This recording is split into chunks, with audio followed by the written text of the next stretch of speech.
यह बात उन दिनों की है जब मैं 8वीं कक्षा में पढ़ता था। तब मेरी उम्र 13 की थी। उस समय मैं अपने परिवार के साथ बड़े मजे और मस्ती करता था।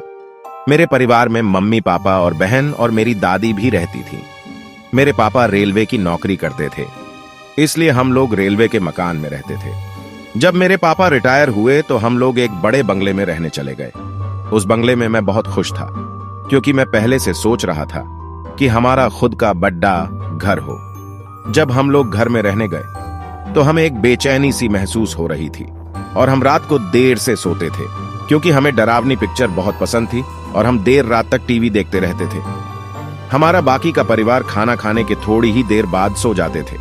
एक दिन की बात है, जब मैं रात में 11:30 बजे टीवी देख रहा था, तब मुझे लगा कि बाहर से कोई आवाज आ रही है। मैंने सोचा मम्मी या पप्पा पानी लेने के लिए उठे होंगे, वहीं से आवाज आ रही होगी। उस समय मैंने ध्यान नहीं दिया, लेकिन थोड़ी देर बाद जब मैंने टीवी बंद कर दी तो मुझे फिर से पायल बजने की आवाज आ रही थी, कि जैसे कोई मेरे पास चला आ रहा हो। मैंने देखा तो कोई ना दिखा, तो मेरे पैर थर थर कांपने लगे और मेरे होश उड़ गए। यह कैसी आवाज है? तभी पायल की आवाज बंद हो गई। थोड़ी देर बाद आवाज फिर से आने लगी तो मेरा दिल जोर जोर से धड़कने लगा, मानो मेरा दिल बाहर आ जाएगा। मैंने सोचा कि मैं यह बात सबको बताता हूं। जब मैं हिम्मत जुटा के दरवाजा खोला तो मुझे वह मेरे पास बजने लगा, लेकिन वहां पर कोई ना दिखा। तो मैं किसी तरह मम्मी के कमरे में पहुंचा और सारी बातें उन मम्मी पापा को बता दी। मेरे पापा मानने को तैयार नहीं थे कि मैं सच बोल रहा हूं। उनको जोर से नींद आ रही थी और वह थोड़े नींद में भी थे। यहां तक कि कोई ने मेरी बातों पर ध्यान ही नहीं दिया। तो मैंने सोचा कि आज रात मैं मम्मी पापा के साथ ही सो जाता हूं। ऐसा करते करते करीब 8 या 9 दिन बीत गए। तभी वह आवाज फिर से आने लगी, लेकिन वह मेरे सिवाय किसी और को सुनाई ही नहीं दे रही थी। और अब तो वह आवाज चाहे जब आने लगी, लेकिन मेरे साथ कुछ गलत नहीं हुआ और मेरे पापा ने वह बंगला ही बदल दिया और हम लोग फ्लैट में रहने चले गए।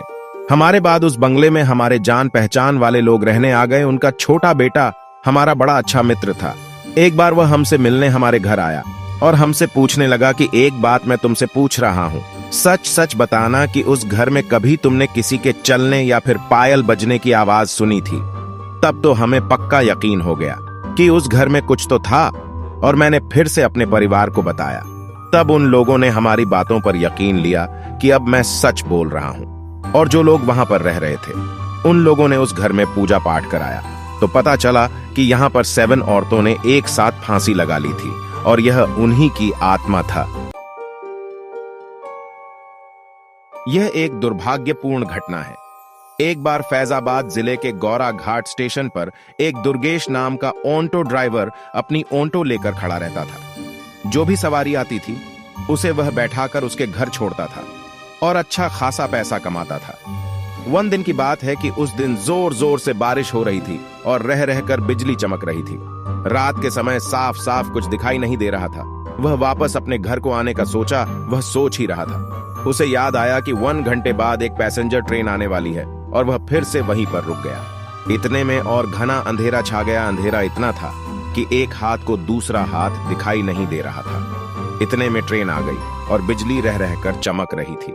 तभी ट्रेन में से एक सुंदर सी लड़की बाहर निकली, जिसकी उम्र 19 या 20 साल रही होगी। उसके कंधे पर बैग और हाथों में सूटकेस था। मानव शहर से कोई परी आ रही हो। और वह सीधे मेरी तरफ आकर रुकी और बोली, मुझे रामपुर जाना है, क्या आप मुझे वहां तक छोड़ दोगे?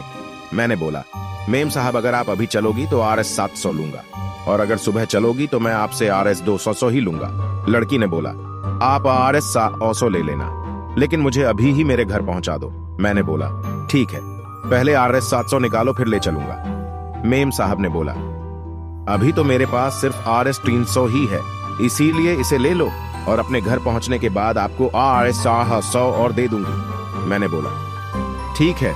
मैं मेम साहब को उनके घर ले आया और बोला कि आप जाओ और पैसा लेकर आ जाओ। मेम साहब अंदर चली गई। आधा 1 घंटा बीत चुका था, वह अंदर से बाहर नहीं निकली। तो मैंने सोचा, चलो मैं ही अंदर जाकर पैसा मांग लेता हूं। रात के करीब 3 o'clock बज चुके थे। जब मैंने घर का दरवाजे खटखटाया तो अंदर से एक माताजी अपनी आंखों को मलते हुए दरवाजा खोला और बोला, आप कौन हो? इतनी रात को क्यों आए हो और क्यों जोर जोर से आवाज मार रहे हो? मैंने बोला कि जो अभी थोड़ी देर पहले मेम साहब आई थी, उन्होंने मेरा पूरा किराया नहीं दिया था, इसीलिए मैं अंदर आया हूं। माताजी ने बोला कि यहाँ पर तो केवल मैं और मेरे पति रहते हैं, यहाँ पर तो कोई मेम साहब नहीं रहती है। कुछ बरस पहले यहाँ पर मेरी बेटी रहती थी, जो अब नहीं है। मैंने पूछा, क्यों माताजी, अब वह कहाँ रहती है? बात करते करते सुबह हो गई।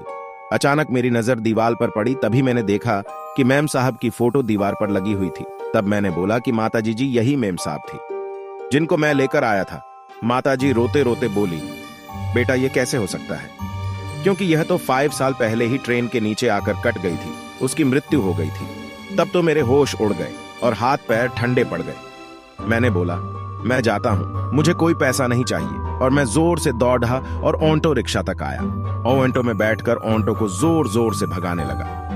तभी मेरी नजर पीछे वाली सीट पर पड़ी तो मैंने देखा कि 800 पौड़ी ढेर थे। मैंने पैसे लेकर मंदिर में चढ़ दिए और भगवान से प्रार्थना करने लगा कि मेम साहब की आत्मा को शांति मिले। और तभी से ही मैंने रात को ऑटो चलाना छोड़ दिया। मेरी किस्मत अच्छी थी जो मैं बच गया।